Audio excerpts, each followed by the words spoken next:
간절히 축원을 드립니다. 어느 교회에 한 성격하시는 어느 한 집사님이 계셨습니다. 그런데 이 집사님이 이제 70세 생일이 되신 거죠. 그런데 70세 생일이 되는 그날 아침에 보니까 우편함 통에 편지 같은 것이 하나 있습니다. 그래서 편지 뭔가 하고 열어봤더니 앞에는요, 하늘에서 보낸 편지, 누구누구에게 딱 이렇게 써 있는 겁니다. 도대체 뭔가 싶어서 편지를 딱 열어보았더니 그 생일 카드 같은 거였는데, 카드 앞면에는 이렇게 써 있습니다. 하늘에서 보낸 메시지. 기대 밤, 누가 보냈는지 궁금한데, 아무튼 그래서 그 카드를 딱 열어보았더니 그 카드에 써 있는 말, 얼른 와, 기다리고 있어 라고 이렇게 써놨다는 겁니다. 그러자 편지를 받았는데요, 좋은 게 아니라 기분이 나쁘고요, 얼굴이 울그락불그락해진 거죠. 사실 만약에 누가 이런 편지를 장난삼아 물론 받은 거겠지만, 한 거겠지만, 이 편지를 받았다면은 별로 기분이 좋을 사람은 별로 없을 것 같습니다. 가만히 보면 우리가 하나님의 나라를 사모하며 우리 하나님의 나라를 바라보며 살아간다고 사실은 말은 하지만, 이 생에서 내가 그렇게 오래 살거나 장수할 그런 기대는 아니지만, 하지만 적어도 내가 병들거나 힘들어서 내가 하나님 앞에 가는 것은 크게 상관하지 않겠지만, 내 스스로 내가 건강하거나 혹은 또 나는 아무렇지 않은데 벌써 하나님께서 나에게 오라고 하신다면 그거를 기분 좋아할 사람이 없다라는 사실입니다. 우리가 하나님의 은혜를 입어 살아가는 성도이긴 하지만 여전히 우리의 어쩌면은 생각과 혹은 또 우리의 삶의 뿌리가 이 세상 가운데 많이 뿌리 깊이 박혀 있는 그러한 믿음의 모습과 혹은 습관들이 여전히 우리 가운데 남아있다는 것을 의미하는 것이겠죠. 오늘 본문에 있는 말씀을 가지고 하나님의 역사하시는 능력대로라는 말씀을 가지고 함께 은혜를 나누고자 하는데, 혹시 여러분들 김치의 능력에 대해서 혹시 들어보신 적 있으십니까? 김치에 어떤 능력이 있는지? 네, 이거는 제 경험담에서 한 이야기니까 그냥 재미삼아 들으시면 좋겠습니다. 저는 음식을 가르는 편은 아닙니다. 그냥 뭐든지 다 잘 먹습니다. 양식도 좋고, 지금은 양식도 좋고 한식도 좋고 뭐든지 다 좋아하는데, 사실 제가 유학을 가기 전에는 저는 양식은 음식으로 취급을 안 했던 사람 중에 한 사람이거든요. 그래서 밥을 먹어야지, 한국 사람은 밥심으로 살아가는데 밥을 먹어야지 혹은 찌개를 먹어야지, 사실은 이게 밥 먹은 것처럼 느껴지고 또한 그렇게 살았던 사람인데, 그러나 제가 이제 유학을 간다고 그러니까 친구들이 이렇게 좀 모아가지고 그날 아마 피자집을 갔던 것으로 제가 기억합니다.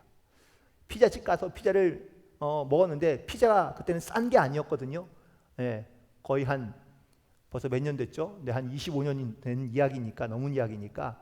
그러니까 피자집을 갔는데 별로 맛이 없더라고요. 그래서 저는 피자를 먹고 온 그날 전 집에 와서 그냥 비빔밥을 제가 다시 또 먹었던 기억을 하고 있습니다. 그러니까 그게 별로 왜 이 음식을 이렇게 비싼 돈을 주고 먹는지 좀 잘 이해를 못했던 것이죠. 이랬던 제가 이제 유학을 갔는데, 여러분 유학을 갔으니 1년 내내 제가 기숙사에 있게 되는데, 늘 학교에서 나오는 식당에서 음식을 먹게 되는데 1년 내내 메뉴가 똑같아요. 햄버거, 피자, 스파게티. 햄버거, 피자, 스파게티. 이 1년 동안 계속 이것만 먹으니 너무 고통스러운 시간들이 좀 많이 있었습니다. 단 하루, 주일날이 되면 한인교회를 가면 한인교회에서 점심을 먹는데 그게 유일한 한식 먹는 한 끼예요. 교회를 빠질 수가 없어요. 반드시 가야 되고, 그리고 점심시간이 되면 한국 나오는 음식들을, 한국 음식들을 아무튼 목숨 걸고 먹었던 그런 기억도 있는 것 같습니다. 근데 그렇게 좀 시간이 지나 보니까 몸이 언젠가는 좀 아프더라고요. 몸살 기운도 있고 몸이 되게 좋지 않았는데, 근데 같이 공부하던 친구 한 명이 제가 이제 몸이 좀 안 좋은 걸 아니니까 저한테 와가지고 오늘은 우리 가서 한식당에 한번 가서 밥을 먹고 오자는 겁니다. 그래서 그 친구와 같이 함께, 사실 좀 거리가 좀 많이 떨어져 있지만, 그래서 그 친구와 함께 택시를 잡아 타고 한국 식당에 가게 된 거죠. 그날 저녁에 먹은 메뉴가 뭔지는 전혀 기억나지 않습니다. 근데 그날 제가 밥을 한 두세 공기에 그리고 김치만 먹었던 것 같아요. 뭐 다른 거 먹은 건 잘 반찬이 뭐 있는지 뭘 시켰는지 기억이 잘 안 나고, 아무튼 밥 두세 공기에 김치를 얼마나 많이 먹었는지 거기 식당에서 일하는 아주머니가 저를 불쌍해 보시고요, 김치를 아주 그냥 통째로 가져오셔서 마음껏 시켜 먹으라고 주시더라고요. 그렇게 먹고 나니까 제가요 몸이 조금 낫는 것 같더라고요. 결국 김치가 이 몸살에 좋다는 것을 제가 그날 처음 알고, 그리고 김치의 능력을 다시 한번 깨닫게 되었는데, 신앙생활하면서 사실 우리가 이런 생각이나 이런 또 고민들을 한 번쯤은 해볼 것 같습니다. 하나님의 능력은 과연 어디까지인가? 혹은 또 하나님의 능력과 역사하시는 것은 과연 어느 정도일까? 물론 우리가 하나님이 전지전능하신 분이라는 사실을 우리가 알기도 하고 혹은 또 우리가 말하기도 하지만 이것이 하나님의 능력이 정말 내 삶에 혹은 내 피부에 와닿는 경우가 흔치 않기 때문에 아마 이런 생각을 하는 것이겠죠. 성경에는 수많은 사건들이 기록되어져 있습니다.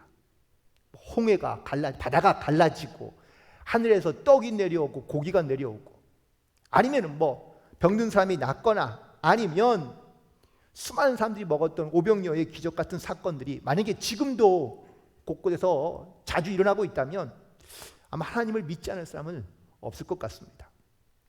그런데 현대를 살아가는 우리에게 이런 하나님의 역사하시는 능력들이 나타나는 현장들을 보기는 쉽지 않습니다. 그러면서 우리가 이 믿음이라는 단어를 말하기도 하고 표현하기도 하지만, 왠지 우리가 지금 말하는 믿음은요, 왠지 작은 것 같고, 혹은 또 무언가의 다른 거에 비해서, 혹은 과학이나 의학이나, 혹은 또 말하는 사람들이 말하는 상식보다 우리의 믿음은 매우 축소되어 있는 것 같은 그러한 연약함을 느낄 때가 있다는 것이죠. 하나님의 능력과 하나님의 역사하심이 정말 내가 지금 갖고 있는 혹은 내가 말하고 있는 그 믿음보다 훨씬 더 크고 훨씬 더 강하다는 것을 우리는 과연 어떻게 시인하거나 혹은 고백하고 계신지, 오늘 하나님의 역사하시는 그 능력이 우리는 어떻게 깨달아지고 있는지, 나는 또한 어떻게 이것을 고백하고 있는지 오늘 다시 한번 이 말씀을 통하여 결단할 수 있는 은혜의 시간이 되기를 간절히 소망합니다. 먼저 우리 가운데 이 작아져 있거나 혹은 또 매우 축소되어 있는 우리의 믿음을 좀 새롭게 만들 필요가 있는데, 그래서 우리 가운데 좀 절실하게 필요한 것 중에 하나가 믿음의 상상력을 키우는 것이 우리 가운데 매우 중요한 부분이라고 말할 수 있습니다. 믿음은요, 우리 가운데 이 거룩한 상상력을 갖게 하고 꿈꾸게 한다라는 것이기 때문이죠. 대부분의 많은 사람들은 보지 못한 것은 잘 믿으려 하지 않습니다. 내가 알지 못하는 것에 대하여 수용하며 받아들이기가 쉽지 않습니다. 그런데 그건 아십니까? 세상의 모든 역사를 보면은요, 새로운 것을 생각하며 상상력을 가졌던 사람들에 의해서 세계의 역사가 달라지거나 바뀌었다는 사실이에요. 그렇다면 우리는 과연 믿음 안에서 무엇을 생각하며 무엇을 상상하고 있는지, 내가 지금 꿈꾸고 있는 것들, 내가 지금 바라고 있는 것들이 믿음 안에서 꿈꾸고 있는 그 하나님의 역사를 기대하고 있다면 내 삶에 어떻게 일어나고 있는지 여러분들 혹시 그 믿음의 상상력을 한번 높여보시고, 혹은 또 깨어나 그 믿음의 상상력을 펼쳐갈 수 있는 여러분이 되면 좋겠습니다. 왜냐하면 우리가 믿음으로 상상하는 것들이 대부분 다 현실이 된다는 사실 때문에 그렇습니다. 물론 이것을 잘 믿어지지 않거나 혹은 또 이것이 잘 받아들이지 않는다면 여전히 우리의 믿음은요, 매우 작거나 혹은 또 매우 적은 믿음이라고 말할 수 없을 것 같습니다. 히브리서 11장 1절에 우리가 잘 아는 말씀처럼 믿음은 바라는 것들의 실상이요 보이지 않는 것들의 증거라고 말씀해 주고 있습니다. 우리의 상상이 여러분들 현실로 나타나게 되는 것들을 얼마나 경험하고 계십니까? 문제는 얼마나 오랜 시간이 걸리느냐라는 것이 우리 가운데 현실적인 문제이긴 하지만 우리가 꿈꾸며 생각했던 모든 것들이 대부분 다 우리의 현실에서 이루어져 가는 것을 우리는 보았거나 들었거나 아니면 지금도 경험하고 있는 것을 볼 수 있습니다. 과거에 많은 사람들이 꿈꿨던 일들이 지금 우리 현재가 살아가는 이 시대 가운데 이루어진 일이 얼마나 많습니까? 우리는 하늘을 날고 있습니다. 비행기를 타고요. 우리는 컴퓨터로 온 세상에 있는 많은 사람들의 이야기를 보기도 하고 듣기도 합니다. 또 핸드폰이 있어서 우리가 원하는 것 혹은 또 편하게 누구든지 만날 수 있고 볼 수 있는 그런 시대 가운데 살고 있습니다. 이게 과거에 상상하며 꿈꿨던 일들이 현재 지금 이루어지고 있는 우리의 현실이거든요. 그렇다면 지금도 여전히 우리가 꿈꾸고 있거나 아니면 우리가 상상하는 일들이요 미래에 반드시 이루어질 거라는 것이 아마 많은 사람들이 알고 있는 현실감일 겁니다. 성경에서도 하나님은요 믿음으로 꿈꾸는 사람들을 하나님께서 택하시고 혹은 또 그들에게 그 꿈들을 이루게 하신 일들을 많이 볼 수 있습니다. 창세기 15장에 보면 하나님께서 아브라함을 데리고 밖에 나가서 하늘에 있는 수많은 별들을 보여주시면서 이렇게 말씀하십니다. 바로 내 자손이 이와 같을 것이라는 이 말씀. 그런데 사실 아브라함은 자식이 현재 아무도 없는 상태거든요. 자기 몸에서 난 자식이 아무도 없는데 하늘의 별을 보여주시며 내 자손이 이와 같을 것이다 라고 말씀하신 이 말씀을 들었을 때에 과연 아브라함은 무엇을 생각하거나 무엇을 상상했을까요? 지금의 내 형편을 본다면 저걸 본다고 내가 되나? 이렇게 아마 생각했을 수도 있겠지만 놀라운 것은 아브라함은 이 하나님의 말씀을 듣고 난 다음에 하늘의 별을 보면서 믿었다는 겁니다. 그리고 하나님은 그의 믿음을 의롭게 여기셔서 그의 믿음대로 응하게 하셨다고 성경은 기록하고 있는 것을 볼 수 있습니다.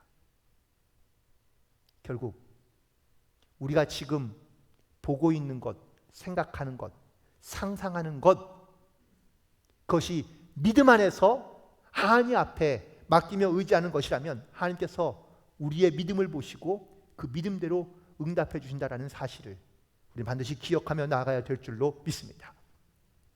아이들을 키우는 부모님들이라면 아마 이런 고민들을 다 하고 있을 겁니다. 아이들에게 조금 더 좀 상상력과 아니면 또 다양한 경험들을 통해서 이 아이가 조금 더 좋은 환경에서 자라나기를 원하는 마음을 가지고 아이들에게 다양한 것을 보여주기도 하고 또 데려가 주기도 합니다. 그런데 아이들이 그걸 기억할까요? 거의 기억하지 못한다는 겁니다. 물론 아이들이 가서 직접 만져보기도 하고 혹은 또 보기도 하고 듣기도 하지만 사실 어릴 적에 있는 기억들을 기억해내는 사람은 거의 없습니다. 부모님과 어디에 간 것은 기억할지 모르겠지만 구체적으로 어디를 갔었는지 무엇을 했었는지는 전혀 기억하지 못한다는 것이죠. 솔직히 저희 아이들에게도 제가 물어봤습니다.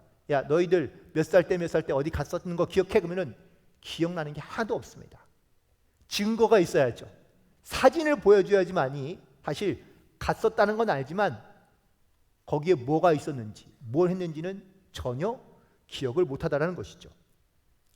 심리학자인 프로이드에 의하면 커서 기억하는 시기는 약 6세에서 8세가 지나야지만이 기억을 하게 되고요. 이전에 있는 기억은 대부분 단편적으로 기억하거나 아니면 온전치 못한 경우가 대부분이라는 겁니다. 따라서 아이들이 대부분 기억하고 있는 것들은 주로 반복되는 그런 학습을 통해서 혹은 경험을 통해서 기억을 하는 것만이 남아있다는 겁니다. 그래서 어디에 간 거는 기억이 안 날지라도 누구와 갔었는지 혹은 부모님과 나갔던 기억들은 아이들이 종종 할 수 있다는 것이죠. 따라서 부모님들이 어린아이들에게 줄 수 있는 가장 좋은 생각을 키우고 상상력을 키우고 또한 믿음을 키우는 가장 좋은 방법은 반복된 학습이 가장 좋은 거고요.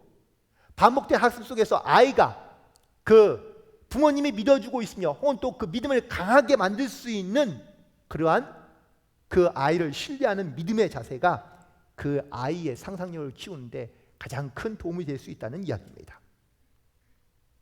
영적으로 다시 한번 그러면 질문해 본다면 여러분들은 하나님의 말씀, 이 성경에 기록된 말씀을 과연 얼마나 혹은 어디까지 믿고 계십니까?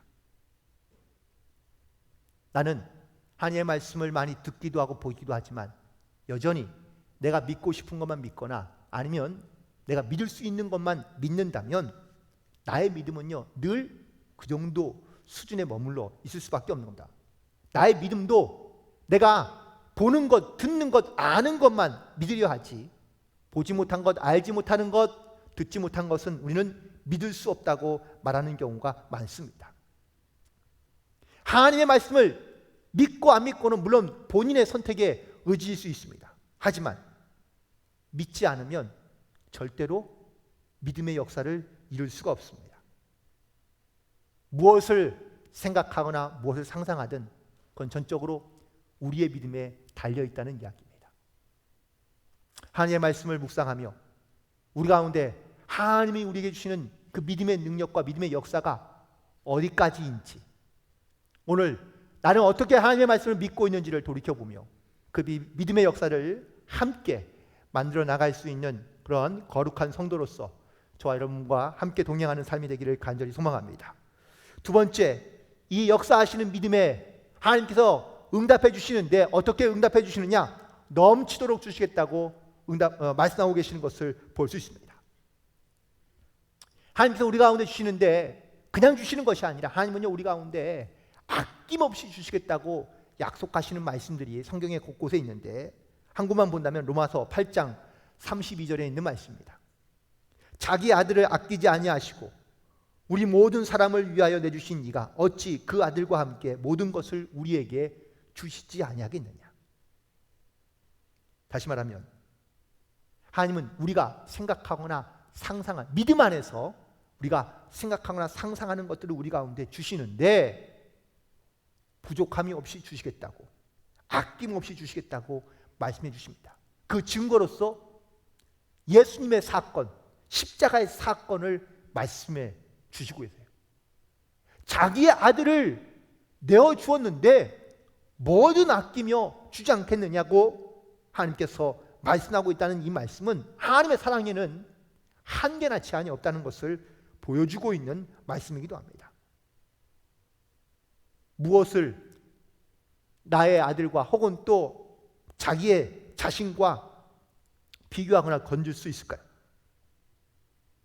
물론 우리가 무엇을 찾고 무엇을 구하냐가 물론 중요하겠지만 끊임없이 우리가 하나님이 나에게 주시되 이렇게 아낌없이 주실 것이라는 이 믿음의 확신이 우리 가운데는 반드시 필요하다는 말씀입니다.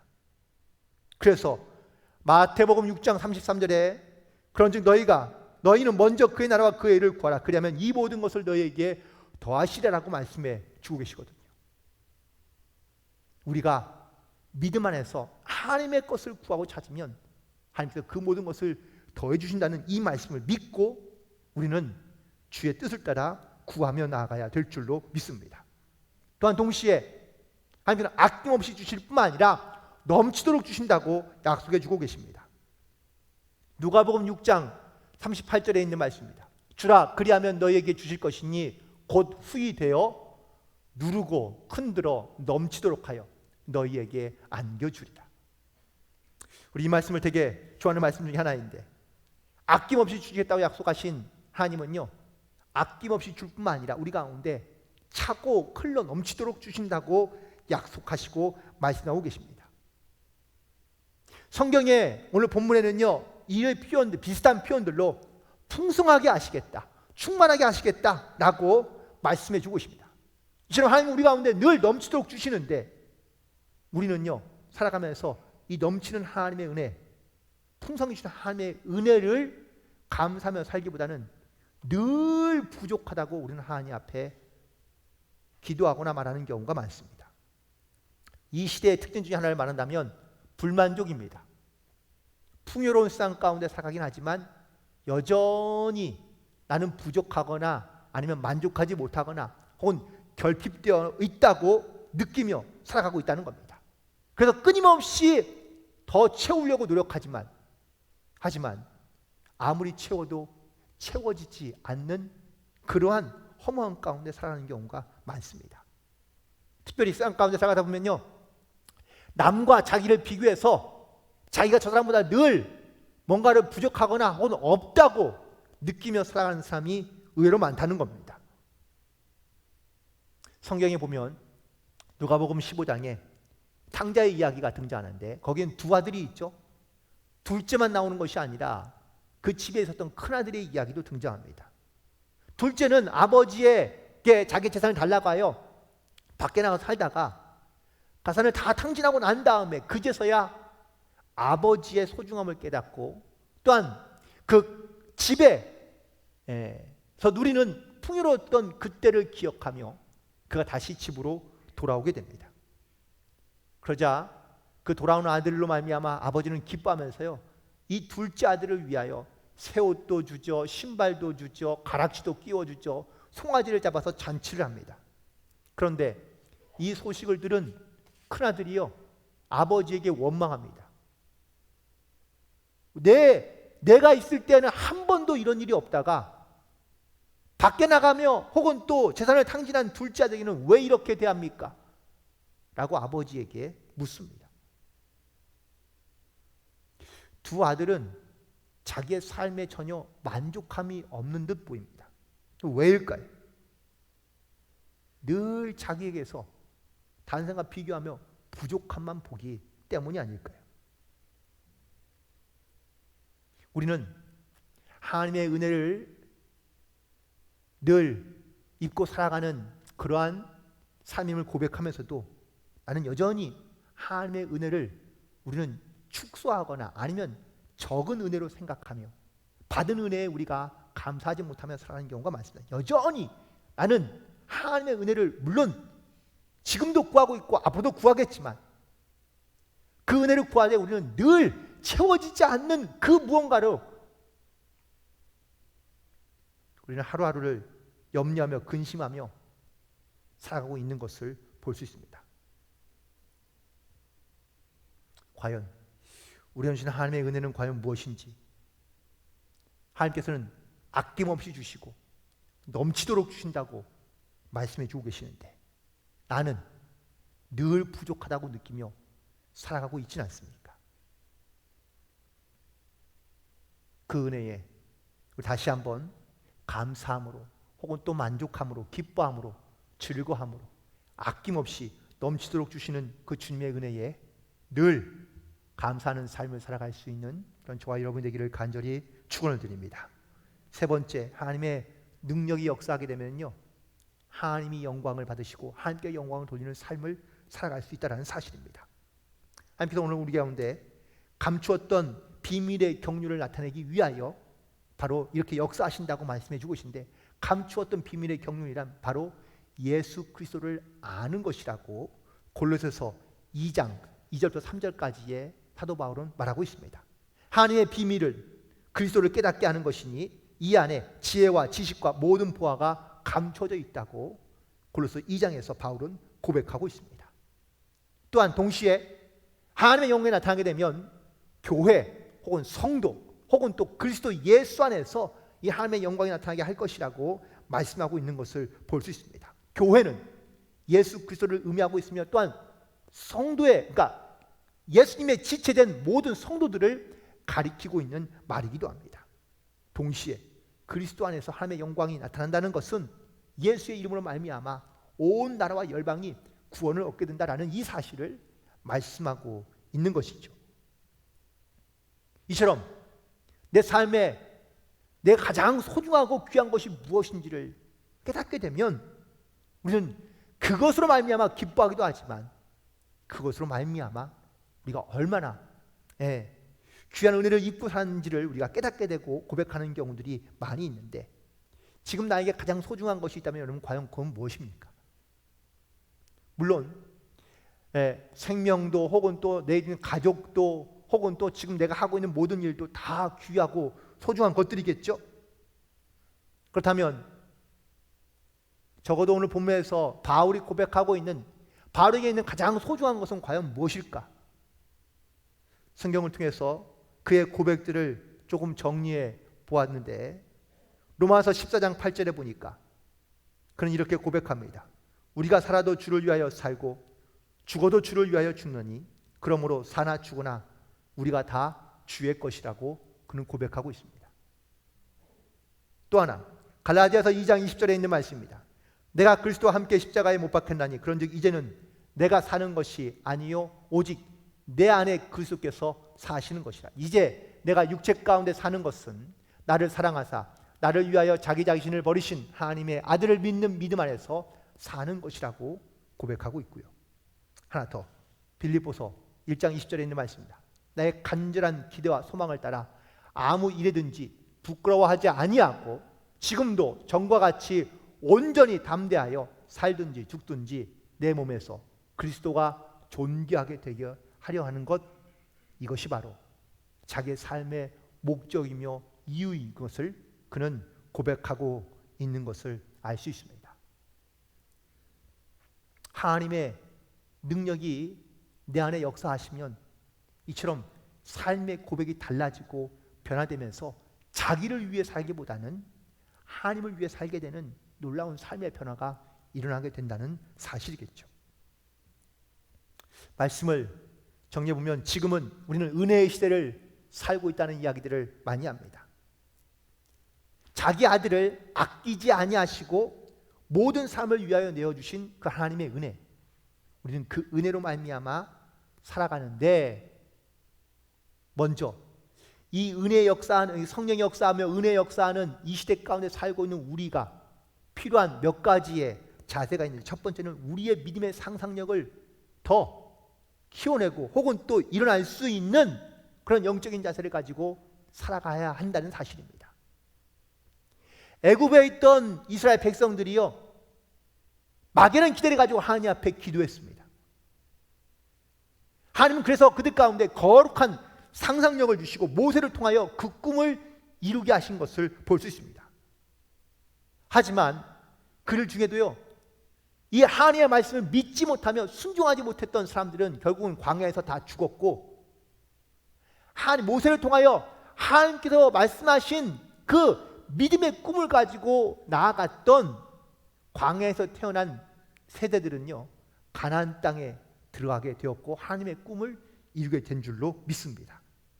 결국 우리가 믿음으로 꿈꾸지 않는다면 그냥 거기에 머물러 있을 수밖에 없으며 역사도 일어나지 않지만 우리가 믿음의 꿈을 가지고 하나님 앞에 간구하며 기도하면 하나님께서는 반드시 그 꿈 가운데 역사하시는 줄로 믿습니다.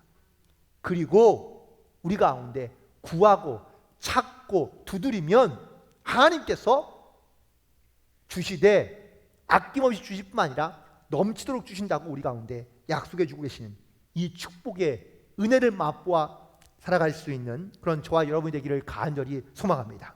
마지막으로 받은 축복과 은혜에 여러분들 머물러 있거나 멈춰 있지 마시고 하나님의 영광을 위하여 아름답게 사용하여 쓰임받고, 그리고 또한 우리를 통하여 이런 구원받는 놀라운 영적인 은혜들이 넘쳐날 수 있는 그런 믿음의 삶을 살아갈 수 있는 저와 여러분이 되기를 주님의 이름으로 간절히 축원을 드립니다.